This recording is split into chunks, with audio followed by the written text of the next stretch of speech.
Cekak anggaran, ongkos dinaikkan. Pemprov Jakarta berencana menaikkan tarif bus Transjakarta jadi Rp5.000. Kondisi ini karena Pemprov Jakarta kesulitan menutupi biaya operasional bus Transjakarta.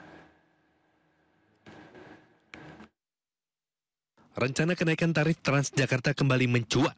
Muncul kabar tarif Transjakarta akan naik dari Rp3.500 menjadi Rp5.000 atau sebesar 43%. Kepala Dinas Perhubungan Jakarta, Syafrin Liputo, buka suara. Ia menyebut kenaikan tarif diperlukan untuk menutup penurunan cost recovery atau biaya operasional di Transjakarta. Namun besarannya belum diketahui. Syafrin menyebut, sesuai Perda nomor 10 tahun 2014, tarif layanan Transjakarta akan ditetapkan gubernur setelah mendapat persetujuan dari DPRD Provinsi Jakarta. Sebelumnya, Gubernur Jakarta Pramono Anung menyebut akan mengkaji ulang subsidi transportasi umum di Jakarta. Hal ini imbas pemangkasan dana transfer ke daerah dari pemerintah pusat sebesar Rp15 triliun. Pemangkasan dana transfer ke daerah membuat anggaran pendapatan dan belanja daerah atau APBD Jakarta 2026 turun dari Rp95,35 triliun menjadi Rp79,06 triliun. Tim Liputan iNews melaporkan. Pemirsa, puluhan mobil terperosok akibat jalan berbeda ketinggian di Penjaringan Jakarta Utara. Karena meresahkan warga dan pengendara, Gubernur Pramono Anung memeriksa kondisi jalan bermasalah yang dibangun dari dana CSR perusahaan. Jalan tinggi sebelah di Kaliduri Pejagalan, Penjaringan Jakarta Utara kerap makan korban. Dalam sebulan, belasan mobil terperosok saat melewati jalan ini. Jalan sepanjang 300 meter ini, satu lajur lebih tinggi sudah dicor, sementara lajur sebelahnya jauh lebih rendah. Tidak ada pembatas apapun di antara kedua lajur hingga membahayakan pengendara yang melintas. Keresahan warga soal kondisi jalan beda tinggi akhirnya sampai ke telinga Gubernur Jakarta Pramono Anung. Pagi tadi, Pramono Anung langsung mengecek kondisi jalan. Meski hanya sebentar berada di lokasi, Pramono Anung berjanji akan segera mencari solusi atas masalah ini. Sebelumnya, Pramono Anung menyebut persoalan beda tinggi jalan di Penjaringan Jakarta Utara akibat proyek mangkrak yang dikerjakan perusahaan. Jalan penghubung Teluk Gong dan Pluit itu dibangun dengan dana CSR perusahaan pada 2016 di era Gubernur Ahok. Namun setelah Ahok lengser, perbaikan jalan tidak dilanjutkan. Bisa nggak punya data, Pak? Kan tadi asetnya Bina Marga, Pak? Ya, aset di kita. Karena pada saat itu semua jalan banyak dikerjakan oleh pihak swasta. Jadi kami baru akan cek ini merupakan kewajiban apa, CSR atau bentuk apa lainnya. Meski bukan dibangun oleh APBD, warga berharap proyek jalan ini bisa dilanjutkan agar tidak terus-menerus memakan korban. Dari Jakarta, Tim Liputan iNews melaporkan. Wakil Presiden Republik Indonesia ke-10 dan ke-12 Muhammad Yusuf Kala menyerukan pentingnya keberanian dunia untuk menghentikan perang dan mewujudkan perdamaian sejati. Seruan itu disampaikan dalam pidatonya di Forum International Meeting for Peace di Roma, Italia. Dalam pidatonya, Yusuf Kala menegaskan hanya perdamaian dan bukan perang yang dapat menjamin masa depan umat manusia. JK juga menyoroti konflik Rusia-Ukraina dan tragedi di Gaza, di mana ia menilai dunia belum sepenuhnya belajar dari sejarah. JK mengingatkan tantangan perang modern kini melibatkan aktor non-negara dan penyalahgunaan teknologi komunikasi, di mana penyebaran kebencian dan hoaks di dunia digital telah menjadi bahan bakar konflik global.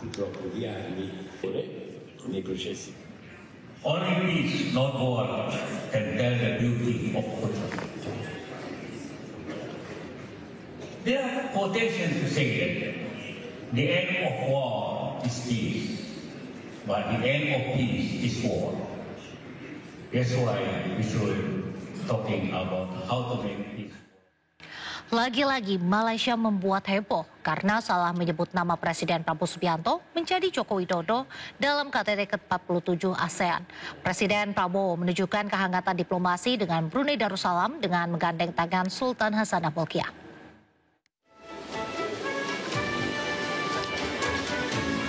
Lidah memang tak bertulang. Bahkan dalam momen resmi KTT ke-47 ASEAN di Kuala Lumpur, Malaysia, stasiun TV RTM keliru menyebut nama Presiden Indonesia saat tiba di forum pertemuan.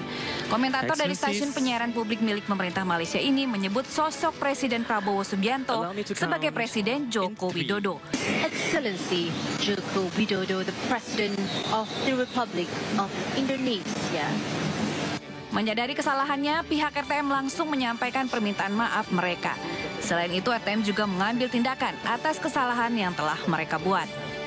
Masih dalam suasana keakraban KTT ke-47 ASEAN, kehangatan hubungan antara Brunei Darussalam dan Indonesia ditunjukkan Presiden Prabowo pada Sultan Hasan Al-Bolkiah.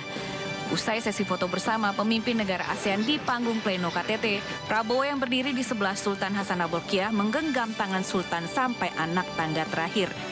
Dilaporkan sebelumnya, Sultan Brunei sempat terjatuh ketika menghadiri acara perguruan tinggi beberapa waktu lalu. KTT ASEAN digelar dari tanggal 26 hingga 28 Oktober 2025 di Kuala Lumpur, Malaysia. KTT kali ini mengusung tema Inclusivity and Sustainability. Tim Liputan iNews melaporkan. Pemirsa, Presiden kedua Republik Indonesia Soeharto resmi diusulkan sebagai pahlawan nasional. Usulan itu berselang 1 tahun usai MPR mencabut nama Soeharto di TAP MPR 11 tahun 98 soal nepotisme, korupsi, dan kolusi.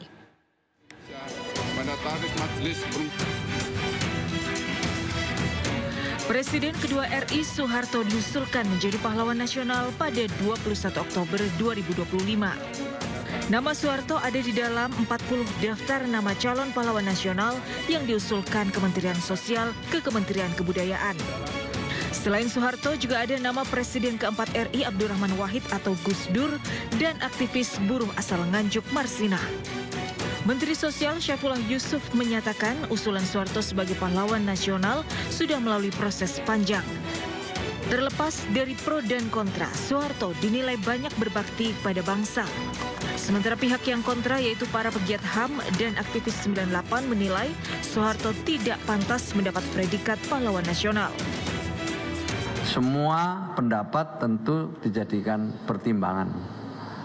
Kembali yang menjadi pedoman daripada kita, tim, itu adalah pada syarat-syarat formal yang ada.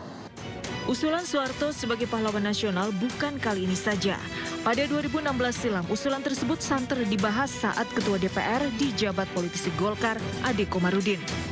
Sebagai partai yang dibesarkan Soeharto, Golkar memang paling getol mendukung Soeharto sebagai pahlawan nasional. Namun usulan itu tidak terwujud. Kans Soeharto sebagai pahlawan nasional mulai terbuka pada September tahun lalu. Saat itu MPR mencabut nama Soeharto dari TAP MPR nomor 11 tahun 1998.